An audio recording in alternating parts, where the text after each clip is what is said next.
So if you want to change the world, start off by making your bed. If you make bed every morning, you will have accomplished the first task of the day. It will give you a small sense of pride, and it will encourage you to do another task, and another, and another. And by the end of the day, that one task completed will have turned into many tasks completed.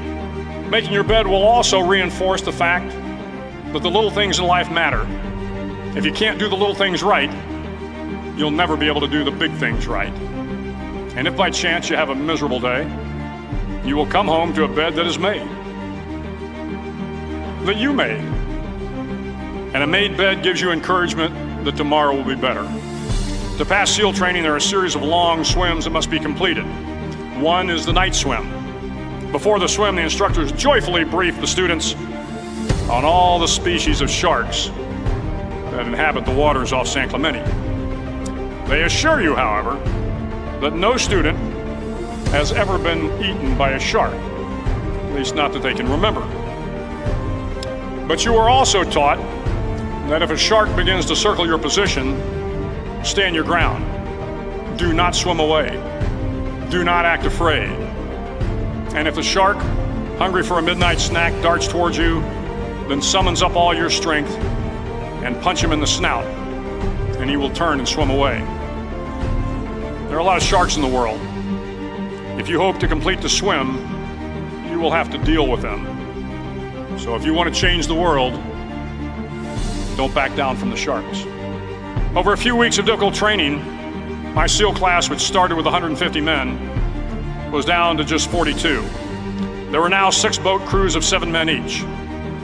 I was in the boat with the tall guys, but the best boat crew we had was made up of the little guys, the Munchkin crew, we called them. No one was over 5'5". The Munchkin boat crew had 1 American Indian, 1 African American, 1 Polish American, 1 Greek American, 1 Italian American, and 2 tough kids from the Midwest. They out-paddled, outran, and outswam all the other boat crews.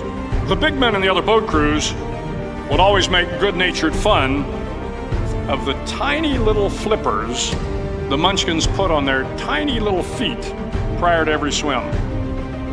But somehow these little guys from every corner of the nation and the world always had the last laugh, swimming faster than everyone and reaching the shore long before the rest of us. SEAL training was a great equalizer. Nothing mattered but your will to succeed, not your color, not your ethnic background, not your education, not your social status. If you want to change the world, measure a person by the size of their heart, not by the size of their flippers. The 9th week of training is referred to as Hell Week. It is 6 days of no sleep, constant physical and mental harassment, and 1 special day at the Mud Flats.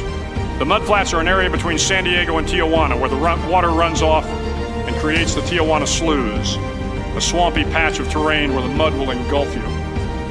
It is on Wednesday of Hell Week that you paddle down to the Mud Flats and spend the next 15 hours trying to survive the freezing cold, the howling wind, and the incessant pressure to quit from the instructors. As the sun began to set that Wednesday evening, my training class, having committed some egregious infraction of the rules, was ordered into the mud. The mud consumed each man till there was nothing visible but our heads. The instructors told us we could leave the mud if only 5 men would quit. Only 5 men, just 5 men, and we could get out of the oppressive cold. Looking around the mud flat, it was apparent that some students were about to give up. It was still over 8 hours till the sun came up. 8 more hours of bone-chilling cold. The chattering teeth and the shivering moans of the trainees were so loud, it was hard to hear anything. And then, one voice began to echo through the night. One voice raised in song. The song was terribly out of tune, but sung with great enthusiasm. One voice became 2, and 2 became 3, and before long, everyone in the class was singing. The instructors threatened us with more time in the mud if we kept up the singing, but the singing persisted, and somehow the mud seemed a little warmer, and the wind a little tamer, and the dawn not so far away. If I have learned anything in my time traveling the world, it is the power of hope. The power of one person, a Washington, a Lincoln, King, Mandela, and even a young girl from Pakistan, Malala. One person can change the world by giving people hope. So if you want to change the world, start each day with a task completed. Find someone to help you through life. Respect everyone. Know that life is not fair and that you will fail often. But if you take some risks, step up when the times are the toughest, face down the bullies, lift up the downtrodden, and never ever give up. If you do these things, the next generation and the generations that follow will live in a world far better than the one we have today. And what started here will indeed have changed the world for the better.